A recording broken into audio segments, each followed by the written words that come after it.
सभी को जय मसीह की गुड इवनिंग। प्रभु आप सभी को बहुत से आशीष दे। चैनल को लाइक करें, सब्सक्राइब करें, शेयर करें ताकि बहुतेरे लोगों तक ये जो क्लास है वो पहुंच सके और निश्चय ही सब प्रभु के अनुग्रह और उसके आशीष में आगे बढ़ सकें। आज के क्लास में हम आगे बढ़ेंगे।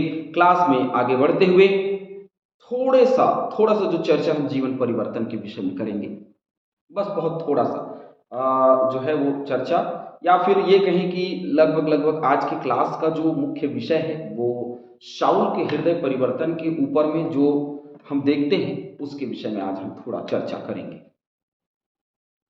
तो पौलुस का जीवन जो परिवर्तन या हृदय परिवर्तन है वो दमिश्क नगर के बाहर हुआ मार्ग पे, जैसे कि हमने 3 से 9 में पढ़ा और पढ़ा कि कैसे उसको दर्शन मिला, कैसे आवाज उसको सुनाई दी, ये सारी चीजें।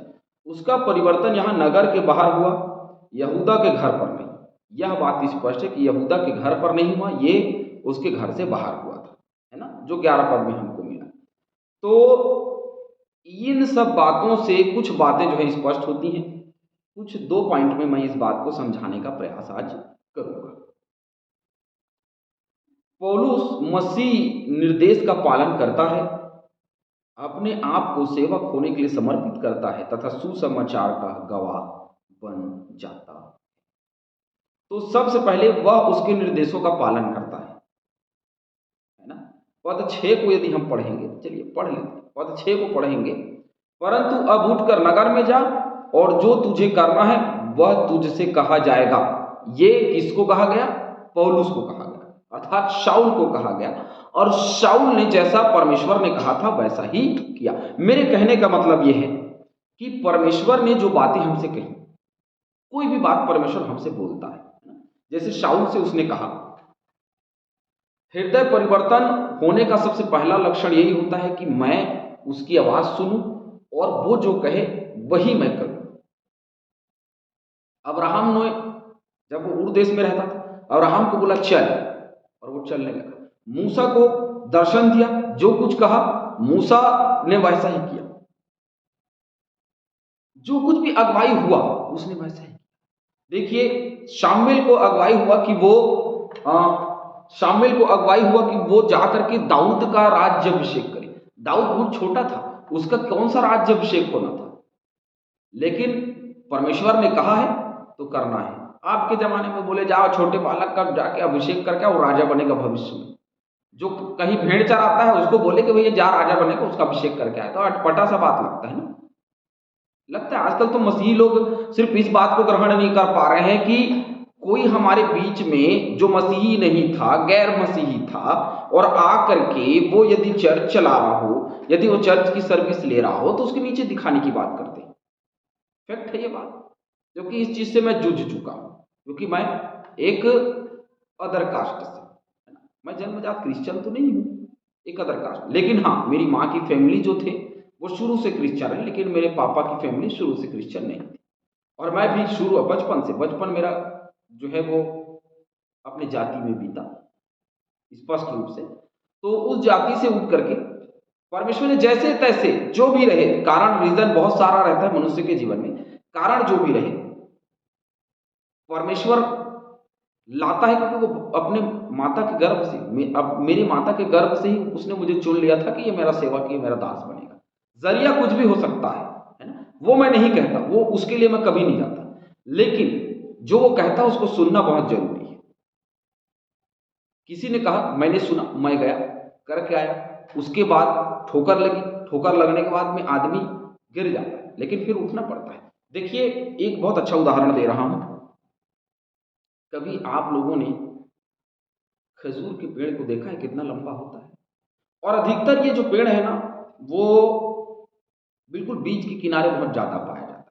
कई जगह बीच में आप जाएंगे, गोवा के बीच चल जाइए, कहीं चल जाइए, तो वो होता है रेगिस्तान जैसी जगहों में, जहाँ रेतीला जगह हो वहां पे वो रहता है। तो रेतीले जगह में वो खजूर का पेड़ टिका रहता है। कितनी भी तूफान, देखिए समुद्र के किनारे बहुत तूफान होती है, इतनी तूफान होती है, बहुत तेज तूफान होती है, लेकिन फिर भी वो टिका रहता है। जड़ें मजबूत नहीं हो सकती, क्यों नहीं हो सकती? क्योंकि नीचे रेत है, रेत में कोई बहुत ज्यादा पकड़ नहीं होती। लेकिन उसकी जड़ें इतनी गहरी होती हैं, इतनी गहरी होती हैं कि वो उस स्थान पे भी खड़ी रह सकती है। एक बात कि उसकी जड़ें बहुत गहरी होती हैं।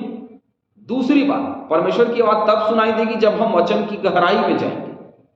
दूसरी बात, जब तूफान चलती है, जब तूफान चलती है तो एक चीज याद रखना, वो जो पेड़ है वो झुक जाती है। याद रखना, जो पेड़ है, खजूर का जो पेड़ है, वो यहां कितना झुकेगा, कितना झुक सकता है, सोचिए। वो ऐसे करके पूरा जमीन को छूती है, ऐसे जमीन पे लपट जाती है और फिर से खड़ा हो जाती है। बोलिए हालेलुया। वो झुक जाती है और वो खड़ी हो जाती है। देखिए, एक घमंड को लेकर के शाऊल जो है वो एक ऐसे कार्य को लेकर के जो बहुत बुरा है उसको लेकर के वो दमिश्क जा रहा था ताकि वो मसीहियों को सताए। लेकिन परमेश्वर ने उसको कितना झुका दिया, जमीन पे। लेकिन उसने उसकी आवाज को सुनी, इसलिए वो खड़ा हो गया। आप 26 का 16 पढ़िए, प्रेरितों के काम 26 का 16।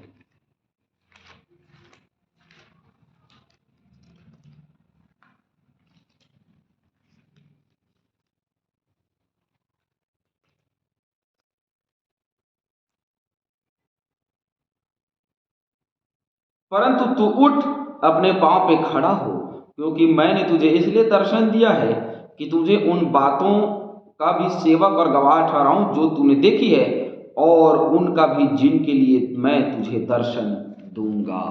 तो ये दर्शन देता है। उसने कहा मैंने दर्शन दिया है तुझे और आगे भी मैं देता रहूंगा तुझे। तो वो दर्शन दे रहा है, तो उसकी आवाज को सुनना बहुत जरूरी है और उसके लिए गवाह बन जाइए। भाई, पहले आप लोगों ने उसकी आवाज को सुना और सुन करके उसके निर्देशों का पालन किया। ये शुरुआती हमारे जीवन के बदलाव का। यदि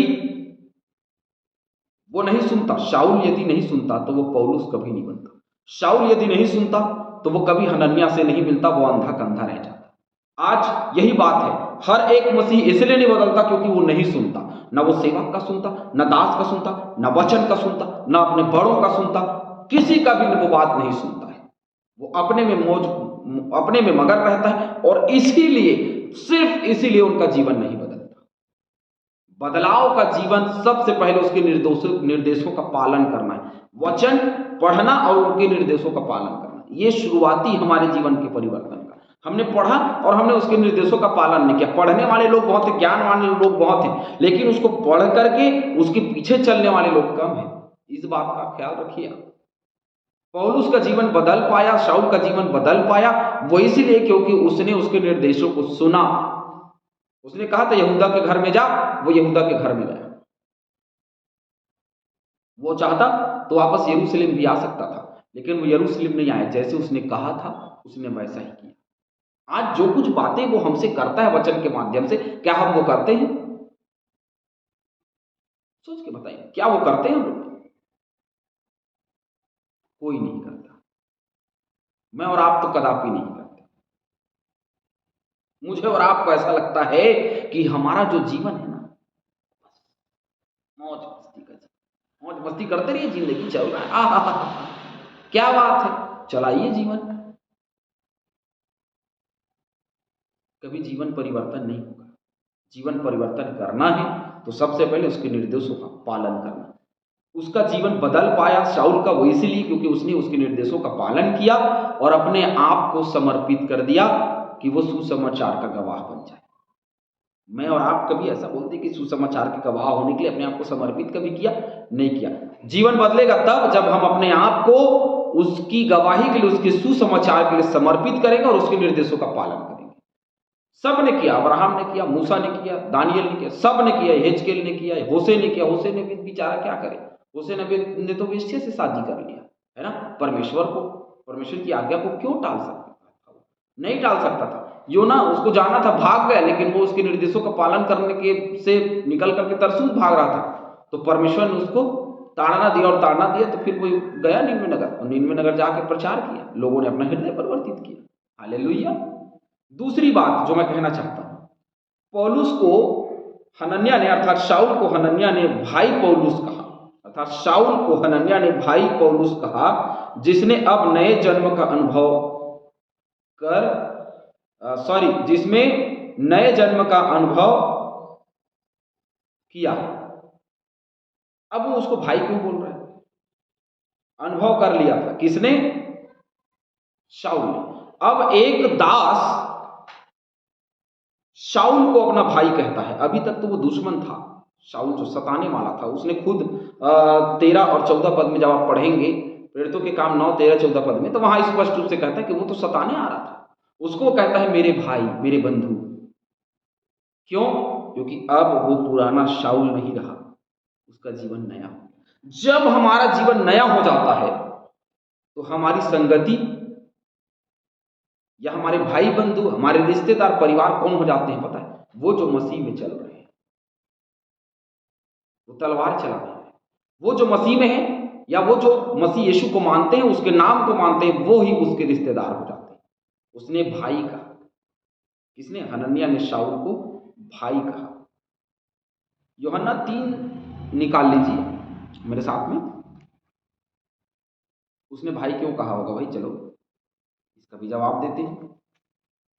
यूहन्ना 3:3 यीशु ने उनको उत्तर दिया कि मैं तुझसे सच सच कहता हूं कि यदि कोई नए सिरे से ना जन्म ले तो परमेश्वर का राज्य देख नहीं सकता। निकोदेमुस ने उससे कहा, मनुष्य जब बूढ़ा हो गया तो क्यों कर जन्म ले सकता है? क्या वह अपनी माता के गर्भ से दूसरी बार प्रवेश करके जन्म ले सकता है? अरे भाई, क्या माता के गर्भ से जन्मा था हनन्याह की? या हनन्याह जो है वो पौलुस के या शाऊल के माता के गर्भ से जन्मा था? क्या? नहीं। लेकिन भाई क्यों क्या उसने? क्योंकि नए जन्म के अनुसार दोनों भाई हो गए। हालेलुया। जिसका नया जन्म हो जाता है वो मसीह यीशु में भाई बंधु हो जाता है। नया जन्म प्राप्त करना है, करिए। आनंद है, आनंद ही आनंद है। नया जन्म हम सबको परमेश्वर का अनुभव देता है। और उसके बाद में उसने अपनी समर्पित जो जीवन है उसने दिखाया और उसने बपतिस्मा लिया। 17 और 18 पद में लिखा है कि उसने बपतिस्मा लिया और बपतिस्मा लेकर के उसने अपने विश्वास के आज्ञाकारिता को दिखा दिया।